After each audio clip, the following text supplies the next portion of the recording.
Hey YouTube, this is Southern Prepper 1. I want to talk about this subject, and it is, if you're only a prepper, you're not going to make it. So if you introduce yourself to other preppers and say, hey, I'm a prepper, that's awesome, that's great, but you better have this behind it. Hey, my name's Dave, I'm a prepper, and, it's important, and, what are you bringing to the party? Look and see what they did in the 1800s.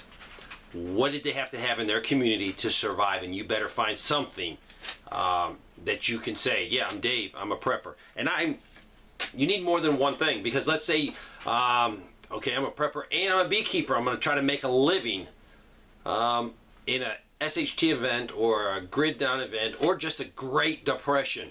As a beekeeper, people always need honey, people need things that are sweet. And if it's a worst case event, we won't be importing all that sugar, so my honey's going to become more valuable. And that's great. But you need to have more than just that. You need to pick out three things. So, first of all, I'm a prepper.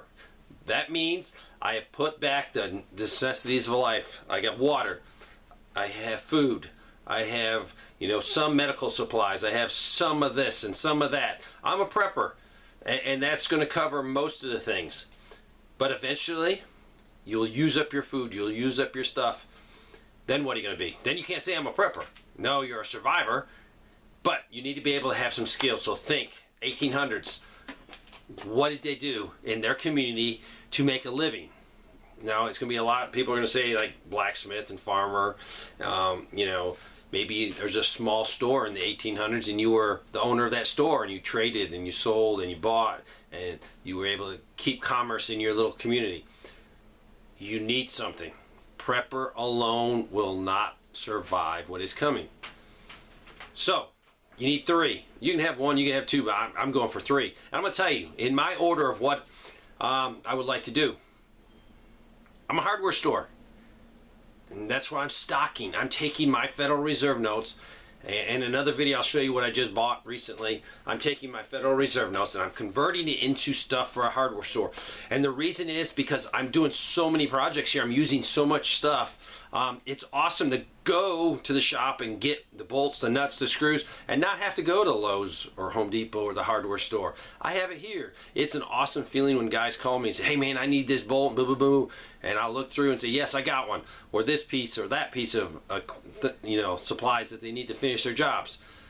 And I'm glad to help them. I'm not like, hey, I need 17 items to do this project. No, go to the real store, because I'm not your man for that. I'm for if you're missing one little thing, I can hook you up. So for me, it's a hardware store. And that means everything you buy at a hardware store, everything you can get at Lowe's, in a degree. I don't stock all kinds of crazy plumbing parts and electrical parts, no. But the general things to keep your house up and running, to build things. Because we're going to be building a lot of things in an SHTF event. A lot of it's going to be, hey, we need more rabbit cages, or we need something to secure the door of the chicken coop, or you got any type of latch or hook or anything. Now, yes, you can do primitive hooks and primitive doorknobs, that's for sure. But it's a lot easier to screw that hasp on there and throw a lock on there. That's so my hardware store, I have tons of hasps. I have tons of locks. Now, I want to tell you, I don't go out and buy this stuff brand new. I look at auctions, like garage sales, man. I go in there and buy a 5-gallon bucket of screws and nuts and bolts and all kinds of junk for $5. That's how I stock it. And then I have to go through all that, sort it out, place it in the right file cabinet, place it in the right box, so I have stuff. So for me, hardware store.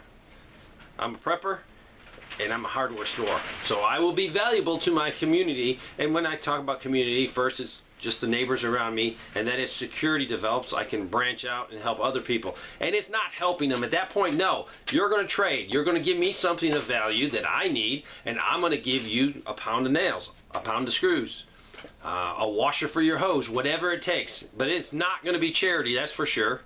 It's going to be, we're both going to agree to a price, and we'll both mutually be happy, hopefully, when we shake hands and we trade stuff. Next.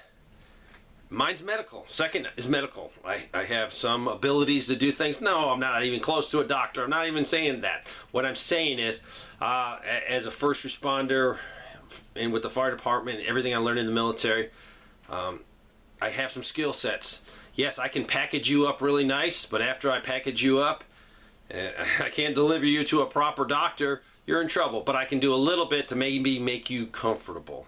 So medical would be mine. With that medical, it's sort of like a pharmacy store. You have a lot of over-the-counter. Do you have things that people want? I've been places where people wanted things. All kinds of things, mostly painkillers in the sense of over-the-counter painkillers. Chapstick is big. People want chapstick. Stuff like that. Could you set up that? Could you have that ability to trade? Because eventually that stuff will be used up, and we're going to need to go to more natural medicines, natural things of doing things with herbs. But if you have that stuff now, it will help create that time period where your community can get on board. Hopefully some of you guys are on board and you're in herbs and you know what you can mix up and make a tincture, and you can fix someone's ailments. So for me, hey, I'm Dave. I'm a prepper, a hardware store, and some basic medical supplies. Those medical supplies will eventually go into a clinic. Now granted, very limited clinic. I've talked about it. That's not a surgery center, that's for sure. That is a basic first aid station for the benefit of the community, but also it has to benefit me. So I won't be sharing everything I have. Why would I do that? Priority one is my family. Priority one is my family. Priority one is my family. Remember that. And then it's people that come to my retreat as guests that have put some skin in the game and some supplies into the game. And then it's my neighbors that we take care of each other. So, hey, I'm Dave. I'm a prepper, hardware store, basic medical, and then the third thing is security. And why is security third? Because I'm probably the most qualified out of all those things to put security. I don't want to do security. When you have to make life and death decisions, you have to set up a defense for your community.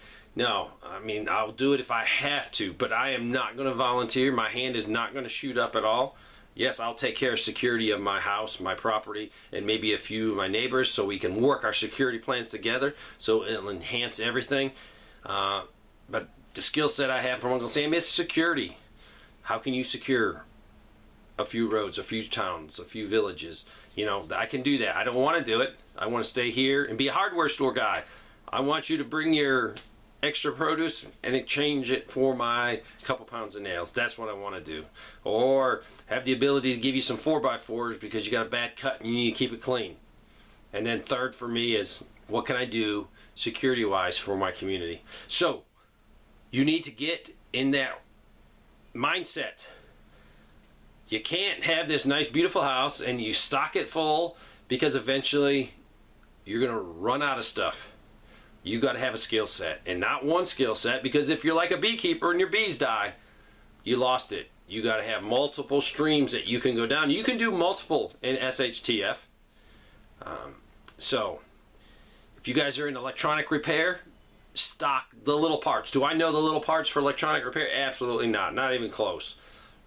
Do you have solder? Do you have things to fix? Even the Dakota alerts and driveway alarms and the small radios that we all have. Can you fix those? Can you store some parts? So, prepper alone is not going to save you. Find a job, multiple jobs, niches that you can take care of. Probably the last one that I'm trying to develop here is another niche would be strawberries. Put in a couple more beds. I'll show you those maybe tomorrow. Some more strawberry beds.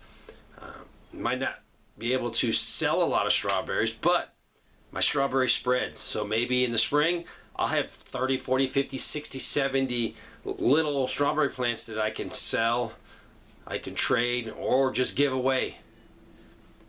And then people can start their own strawberry beds.